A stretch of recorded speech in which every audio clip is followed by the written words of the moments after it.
Salam, salam. Inshallah, everyone is doing well. Welcome back to a little visit from the library. I posted a couple of days ago on Instagram.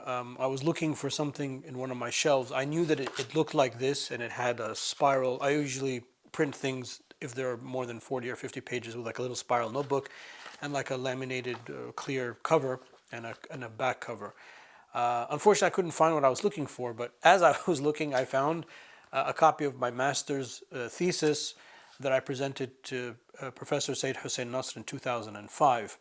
And that kind of triggered a lot of memories because a lot of you, by the way, have asked for me to share this with you. It's not very good writing. I mean, for a young, teenage master's student, I guess it was okay. Alhamdulillah, I got an A minus. You can see on the back, I got an A minus from Professor Nasr with his comments. But a lot of what I thought I wanted to say was kind of retained in my subconscious, and I realized that when I got to Princeton and I was doing my thesis, my PhD thesis, a lot of what I was trying to say here came out in that. If you're interested in that for whatever strange reason you might be interested, you can get my book from my website. That was a function of rewrite. It's called Rewriting Islamic Law. Anyway, what I wanted to share with you here is some thoughts about Mustafa Sabri. Mustafa Sabri forms 1/3 of my master's thesis, and I spent basically 2 years reading his magnum opus. This is a 4-volume book called موقف العقل والعلم موقف العقل والعلم والعالم من رب العالمين وعباده المرسلين. So this is a 4-volume work in which Mustafa Sabri, who was Mustafa Sabri before we talk about the book, he was the last Shaykh al-Islam of the Ottoman Empire, and he had to sell his library in order to afford a 3rd-class boat ticket to flee Istanbul, and he ended up in Cairo living in exile. He was born in 1869, and as tragic as that was, he was given a stipend when he came to Egypt and a place to live, and as tragic as that was, it afforded him the opportunity to write a little bit. So some of the books that he wrote in that period were al-Qawli fil Mar'a, his position on women. This book actually has just been recently translated into English. And then he also, this is just another book I have, it's called موقف البشر تحت سلطان القدر. And this is a book about theology, and it talks about free will versus predetermination. He has another book on the Khilafah, on the collapse of the Khilafah, which is interesting because I recently read that book a few months ago.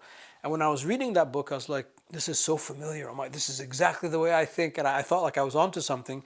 And then when I picked up my master's thesis and I looked in the bibliography and the notes, I realized that I had read it. I just had forgotten about it. And that's why a lot of it was familiar. Okay, so I'm rambling. Let me come back to this book, موقف العقل والعلم والعالم. So he talks about the position of the mind, the intellect, knowledge, the world around us, vis-a-vis Allah subhanahu wa ta'ala, and what our primary texts talk about. The first volume of this book, so volume number 1, this is a 4-volume book. Volume number 1 of this book, which in my copy is, just show you how many pages it is, it's 528 pages, is basically a survey of what was happening in the Muslim world at the time that he was living, so around the early 1900s. The Ottoman Empire, the Muslim world, and also specifically Egypt. So he takes a lot of pages and a lot of space to debate and argue with a lot of the quote-unquote modernist-leaning Egyptian Azharis and kind of debates their positions. And then volumes 2, 3, and 4 are more of an expose on these like issues, people that are against miracles, people that are against the angels, people that are Quran-only people, people that say that Islam is backward, that the Sharia is limiting. He takes like all of those things. I should say that this is a snapshot in time. So this is a book that is not necessarily going to last forever. It's not like Imam al-Shafi'i's al-Umm or something like that. But the benefit of this book and the benefit of Shaykh al-Islam Mustafa Sabri, who I grew to be very, very fond of. I mean, I love this man, rahimahullah, very much, is it shows how a traditional training trains the mind to be able to respond to these things. That's why this book is important. Now, I'm going to share with you in a moment something that I picked up from this book. Before I do that, I wanted to show you my notes. So these are the notes that I took originally when I read So when I was a master's student, a PhD student, I usually just used to make handwritten notes because I didn't like to write in my book.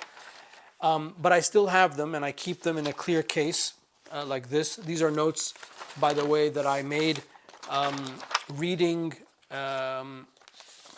like rereading for writing sample. So I was writing a sample for my PhD PhD application. So this is notes from just rereading. And then these are notes that I took from a PhD dissertation that was completed in 1990 in Dar al-Ulum. So they locked me in this like basement in Dar al-Ulum, and I was only able to look at the thesis there. And this is the only like shoddy piece of paper that I got. Anyway, I keep them in this clear little folder next to the book on the bookshelf. And keeping notes, making notes are very important. Now these things are like over 20 years old, and as I was just looking at them before I hit record, I picked up, on I remembered all of these things. So one of the things that I read, this is in volume 4 in my edition. I have volume 4 here, volume 4, and this is, all the way towards the end, page 340. So on page 340, in my edition, he talks about this lecture that he gave over 30 years ago, keeping in mind that this book, this magnum opus that he wrote was written when he was already in exile. So now he's recalling a memory of 30 years ago when he was Shaykh al-Islam and he was giving a lecture, he said, in front of 10,000 lawyers. And at the time, people were talking about how backward and limiting and anti-freedom was the Sharia. And he said, to prove that the Sharia is not limiting, I gave them the following example that comes from Hanafi law.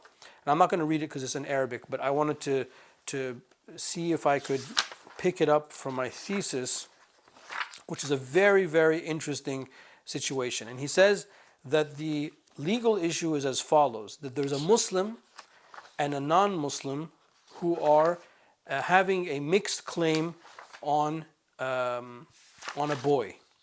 The Muslim claims that the boy is his slave.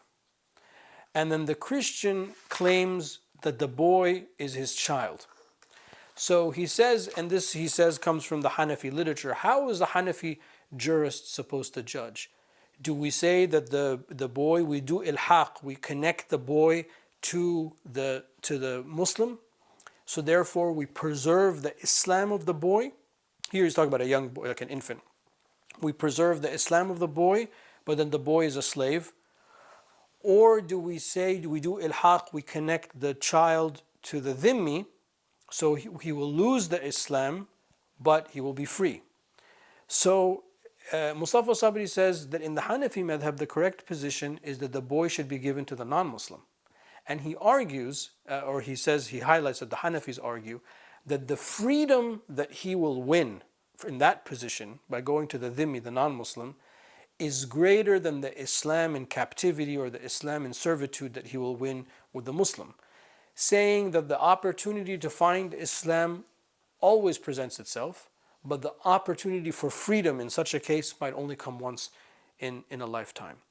Now, this is volume 4, page 340. I mean, it's in the middle. It's kind of towards the last third of the volume. I had to read the whole book till I got to that one little gem, which I still remember till today. It's in my notes, so I have a reference in my notes. That's how I was able to find it easily, because I forgot to put the footnote in the thesis on that specific issue. And what's so amazing about that is the premium that the Sharia places on freedom. That the freedom that the child will gain, even if he goes to the non-Muslim parent, meaning that they will grow up as a non-Muslim, is what he's saying, because the child is below the age of puberty, is greater than the Islam that they would gain. Of course, any Muslim, if you ask them that question, we probably instinctively will say, well, he should go to the Muslim parent because then he's a Muslim.